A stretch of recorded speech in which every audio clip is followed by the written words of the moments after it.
7월 24일 말씀 묵상하겠습니다. 함께 기도하겠습니다. 하나님, 우리가 지금 어떠한 형편에 있든지 우리의 삶을 다스리시고 우리의 삶을 인도하시는 분이 하나님이신 것을 믿게 하여 주시옵소서. 우리가 부요할 때나 우리의 신분이 높아질 때나 교만하지 않도록 우리의 마음을 붙잡아 주시고, 또한 우리의 삶에 낙심과 절망이 찾아올지라도 하나님이 우리의 삶을 구원하심을 믿고 겸손하게 주님을 따를 수 있도록 주님의 온전한 백성들로 우리를 삼아 주시옵소서. 예수님 이름으로 기도했습니다. 아멘. 오늘의 말씀은 이사야 47장 1절부터 15절까지의 말씀입니다. 말씀을 함께 살펴보시기 전에 개인적으로 말씀을 꼭 읽으시고 묵상하는 시간 가지시기 바랍니다. 47장 1절입니다. 처녀딸 바벨론이여 내려와서 티끌에 앉으라. 딸 갈대하여 보좌가 없어졌으니 땅에 앉으라. 내가 다시는 곱고 아리따다 일컬음을 받지 못할 것임이라. 맷돌을 가지고 가루를 갈고 너울을 벗으며 치마를 걷어 다리를 드러내고 강을 건너라. 내 속살이 드러나고 내 부끄러운 것이 보일 것이라.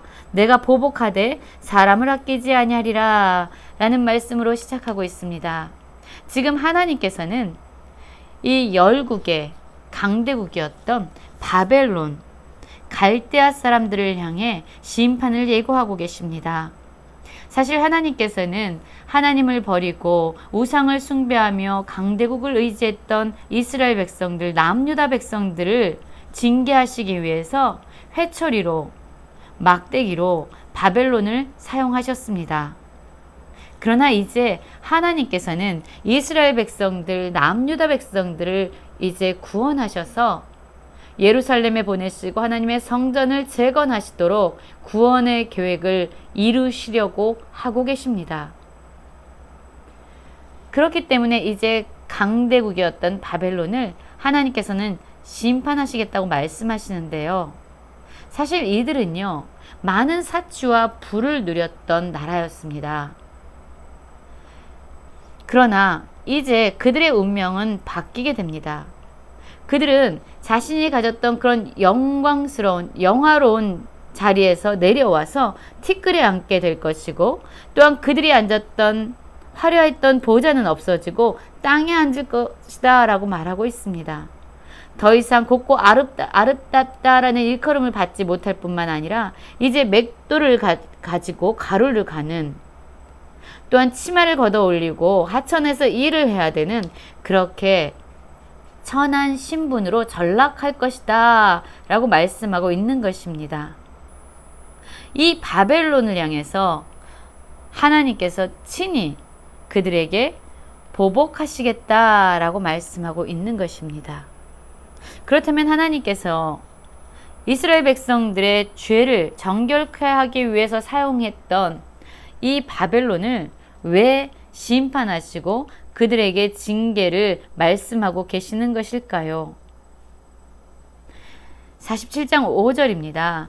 딸 갈대하여 잠잠히 앉으라. 흑암으로 들어가라. 내가 다시는 여러 왕국의 여주인이라 일컬음을 받지 못하리라. 전에 내가 내 백성에게 노하여 내 기업을 욕되게 하여 그들을 내 손에 넘겨주었거늘 내가 그들을 긍휼히 여기지 아니하고 늙은이에게 내 멍에를 심히 무겁게 메우며 라고 말씀하고 있습니다. 그렇습니다. 하나님께서 하나님의 백성들을요, 그들에게 맡기셨습니다. 이스라엘 백성들이 하나님을 떠나 죄를 짓게 하자 하나님은 진노하셨고 그 징계의 회초리로 바벨론을 들어 사용하셨던 거죠. 그러나 이 바벨론은요, 하나님이 생각하시고 하나님이 뜻하셨던 것 이상으로 잔인한 학대와 폭력을 일삼았습니다. 이스라엘 백성들, 남유다 백성들을 불쌍히 여기고 긍휼히 여기기는커녕 가장 힘이 없고 보호해야 할 늙은이, 노인들에게까지 심한 멍에를 무겁게 메우는 잔혹한 일을 했던 것입니다. 그뿐만 아닙니다.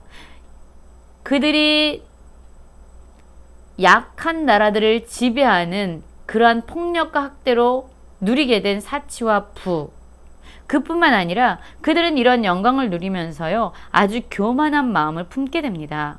7절에 보면은요, 이렇게 말씀하고 있습니다. 말하기를 내가 영영이 여주인이 되리라 하고 이 일을 내 마음에 두지도 아니하며 그들의 종말도 생각하지 아니하였도다 라고 말씀하고 있죠.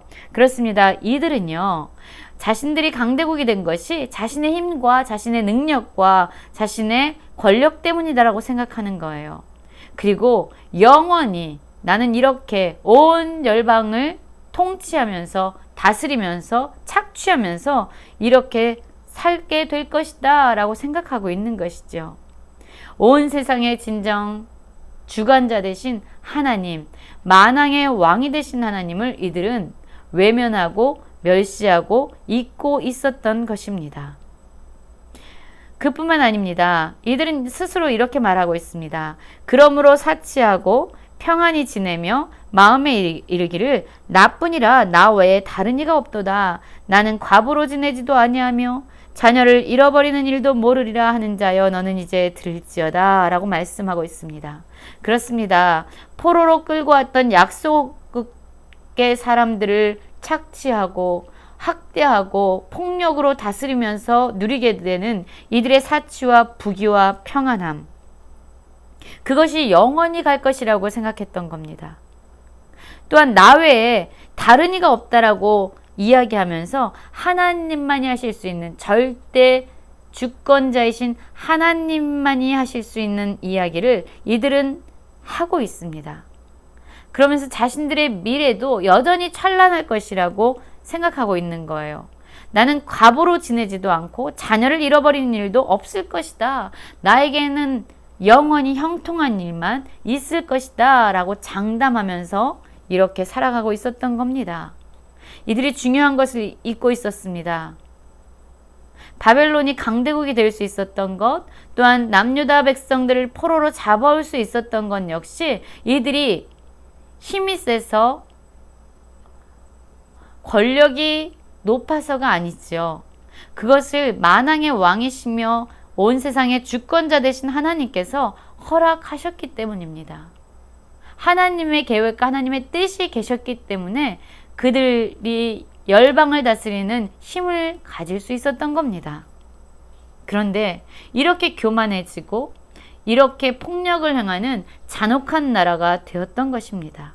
하나님이 주신 권력과 하나님이 주신 힘으로 하나님의 뜻을 이룬 것이 아니라 그 권력과 힘을 남용하면서 자신들의 욕심과 탐욕을 채우는 일에 앞장섰던 것입니다. 하나님은 이들을 향해서 이렇게 말씀하십니다. 한날에 갑자기 자녀를 잃으며 과부가 되는 이 두 가지 일이 내게 임할 것이다 라고 말씀하고 있습니다. 그렇습니다. 한 번도 생각해 보지 못했던 그러한 일들, 그러한 암울하고 그러한 심판이 갑작스럽게 일어나게 될 것이다 라고 하나님은 말씀하고 있습니다. 바벨론은요, 많은 우상을 숭배하고 헛된 신들을 숭배했습니다. 많은 주술과 주문들이 그들의 입술 가운데서 외워지고 선포되었지요. 이 모든 것이 얼마나 헛된 것인지 하나님의 심판 가운데서 이들은 온전히 깨닫게 될 것입니다. 그들이 의지했던 것은 자신들의 악함을 의지했다라고 말씀하고 있습니다. 내가 내 악을 의지하고 스스로 이르기를 나를 보는 자가 없다 하나니 내 지혜와 내 지식이 너를 유혹하였음이라. 내 마음에 이르기를 나뿐이라 나 외에 다른 이가 없다 하였으므로. 하나님만이 하실 수 있는 나 외에 다른 이가 없다라는 이 말을 이 바벨론 사람들은 계속적으로 했던 거예요.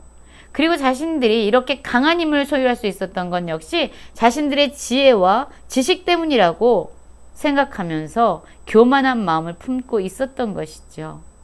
하나님은 이들에게 재앙을 내리시겠다라고 말씀합니다. 이 재앙, 바벨론에게 임하는 재앙은요, 바로 하나님으로부터 기인한 것입니다. 그런데 이들은요, 그것이 하나님으로부터 왔는지도 깨닫지 못하는 영적인 어두운 가운데 있습니다. 엄청난 손해가 오지만 이것을 물리칠 만한 능력도 없고 그리고 그들에게 임할 파멸과 심판은 호련하고 갑작스럽게 임하게 될 것이다 라고 말씀하고 있습니다. 그러나 바벨론은 교만함에 취해서 자기 부귀와 자기 사치에 취해서 그것을 깨닫지 못한다 라고 말씀하고 있습니다. 그들이 의지했던 주문과 많은 주술 역시 그들의 문제를 해결해 줄 수 없다. 그 모든 것은 헛된 것이었다 라고 말씀하고 있습니다. 많은 계략을 짜보고 하지만 그것은 그들을 피곤하게 할 뿐 그들을 도울 수는 없는 것이지요. 점성술하는 사람들 역시 그들을 구원해내지 못합니다. 결국 무슨 말씀입니까? 그들이 의지하고 그들이 많은 노력을 들였던 그 모든 것이 그들을 구원해낼 수 없는 헛된 것이었다 라고 말하고 있습니다. 그들은 아주 약한 불에조차 탈 수밖에 없는 그렇게 연약한 민족으로 전락될 것이다 라고 말씀하고 있습니다.